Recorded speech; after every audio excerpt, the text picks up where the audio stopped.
mendampingi bilang, "Tat, ngucap aja, pasti dikasih." Saya goyang sebagai ustadz yang lagi butuh duit, goyang. 40 miliar loh, gila. Oh ya. Datanglah saya ke rumah beliau. 20.000 orang ada di rumahnya. Beliau nyender menjelang maghrib, ngomong, "Ustadz, ingat nggak?" "Ingat apa?" "Dulu saya pernah sedekah 1 miliar. Iya betul. Jadi ini orang pernah sedekah 1 miliar. Ustadz, itu duit segitu-gitunya yang saya punya. Nggak ada lagi yang lain." Begitu itu disedekain Ustadz, subhanallah, sambil tangannya megang tasbih, demi Allah air mata dia netes. Assalamualaikum warahmatullahi wabarakatuh. Para pemirsa, kenapa Yusuf Mansur tidak berani lagi membuat pernyataan-pernyataan yang baru? Pertama, tentu saja ya seperti video kita sebelumnya, dia sedang mencari wangsit untuk keajaiban. Ternyata wangsit ini nggak ada. Wangsit tidak ada.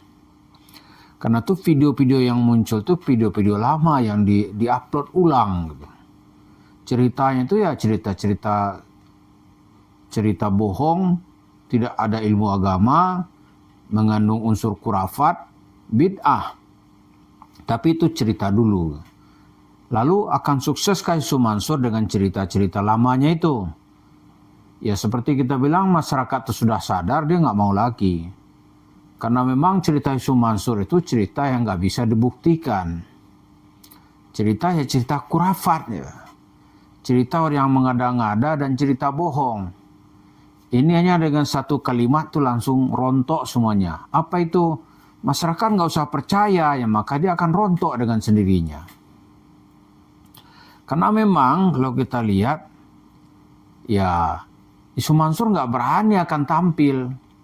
Itu semenjak 10 tahun ini sebenarnya dia sudah mengalami apa yang disebut dengan prahara agama gitu. Tapi nanti serangan yang hebat itu terjadi ya mungkin sekitar tahun 2020 yang nggak ada kesempatan buat Yusuf Mansur untuk kembali mengulangi kedikdayaannya dalam mengumpulkan duit masyarakat berlabel sedekah, kemudian bisnis syariah, kemudian tabung tanah. Itu semua cerita itu cerita untuk membohongi orang lain gitu. Nah lalu sekarang kenapa dia masih muncul lagi gitu? Kan sudah nggak laku. Ini kita lihat karena bisnis-bisnis Yusuf Mansur yang lain yang dia tangani sendiri itu hancur. Misalnya yang dianggap bisnis yang paling menguntungkan selama ini Paytrend gitu. Paytrendnya ternyata begitu uang masyarakat dia kumpulkan, dia menggunakannya secara tidak profesional atau bisnis tidak diurusnya secara benar gitu. Habis. Tapi kan kalau meskipun habis, Yusuf Mansur dengan akal liciknya tetap memainkan peran. Ya kalau orang dengan perusahaannya yang bangkrut, dia sedih gitu. Yusuf Mansur senang dia. Kenapa? Karena uang yang masuk menjadi miliknya pribadi, tidak perlu lagi mempertanggungjawabkan secara hukum. Lalu sekarang ya banyak bisnis-bisnis yang lain itu mangkrak, nggak jalan.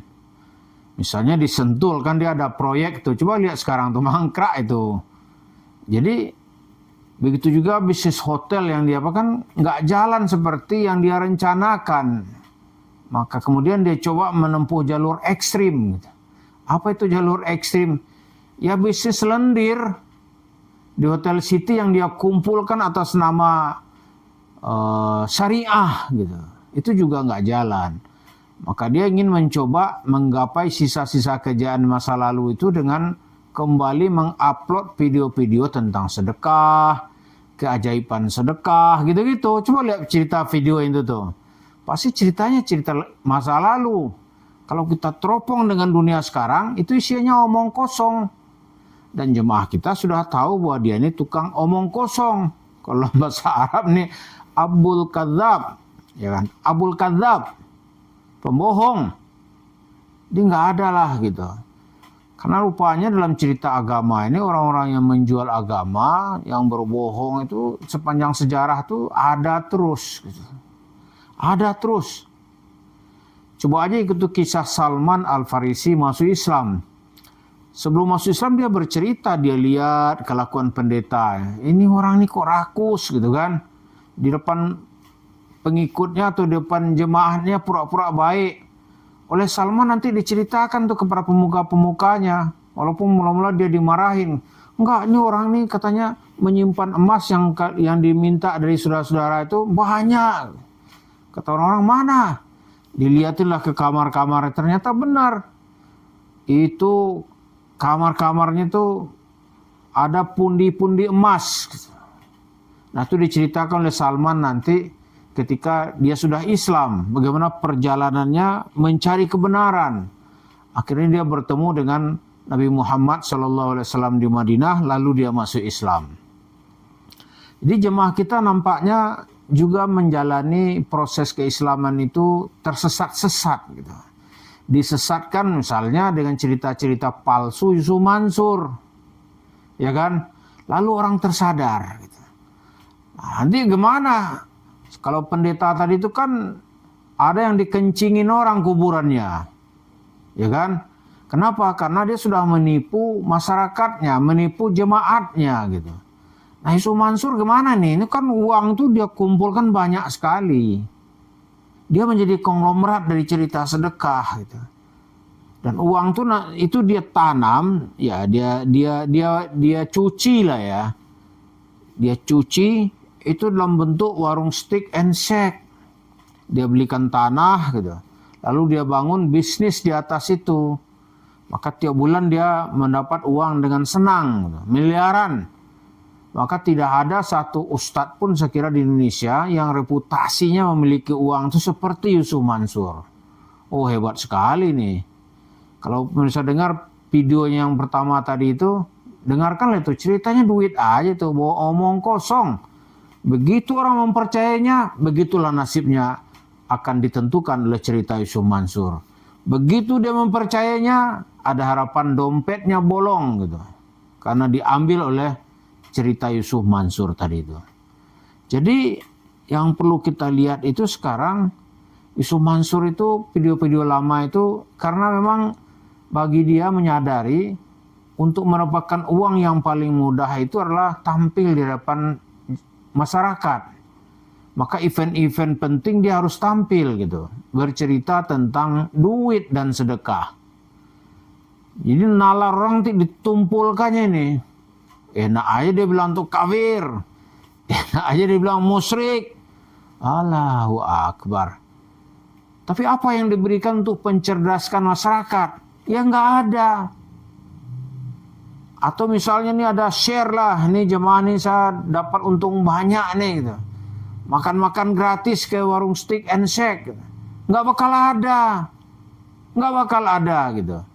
Jadi cerita Yusuf Mansur ini orang hanya diajarkan bagaimana mengeluarkan uang. Dan rupanya Yusuf Mansur nggak ikhlas itu panggung itu hilang gitu. Maka diuploadlah cerita-cerita yang lama gitu. Kalau cerita baru kenapa nggak bisa? Banyak masalahnya. Secara ilmiah dia sudah nggak pede nih bercerita seperti itu. Karena begitu dia menampilkan satu statement tentang Islam, ada puluhan nantinya akan membantah gitu. Puluhan yang tingkat edukasinya juga baik-baik, bagus-bagus, malah ada yang profesor gitu. Oh nggak sanggup dia. Kemudian timnya untuk membuat cerita dusta sudah nggak ada. Dulu kan ada tim dia. Oh ada timnya penulis skenario cerita dusta gitu.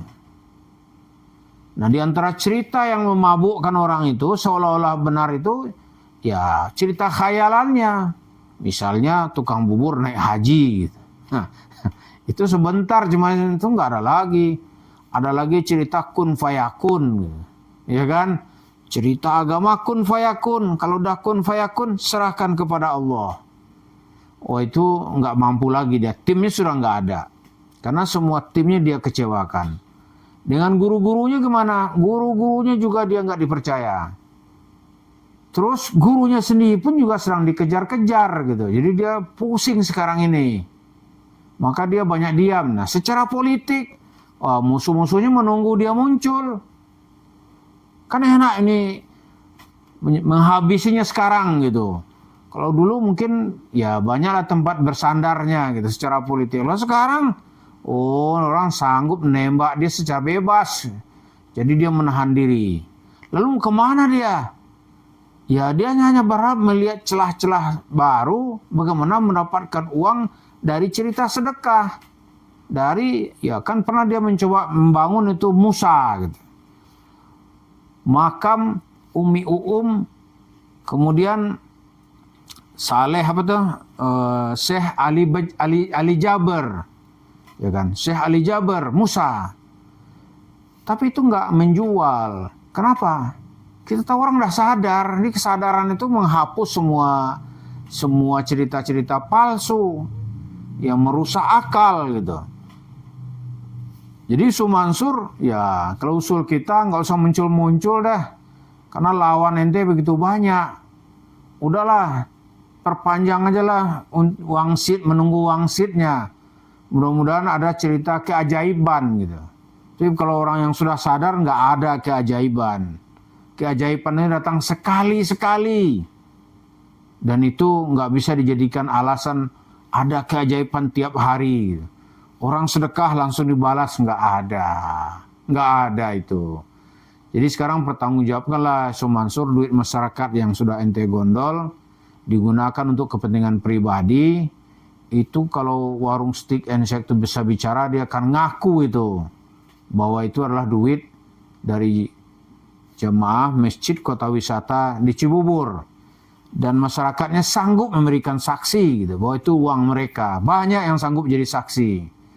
Jadi kalau memang berpikirannya masih baik, ya tolonglah diaturlah pengembalian duit masyarakat itu. Ini udah kalah di pengadilan, dicari jalan supaya duit orang nggak dikembalikan. Itulah cerita Isu Mansur. Kalau cerita Salman tadi, kuburan pendetanya dikencingin, ya kita nggak tahu apakah nanti Mansur meninggal itu kuburannya juga akan dikencingin gitu. Kita lihat aja nanti. Terima kasih. Assalamualaikum warahmatullahi wabarakatuh.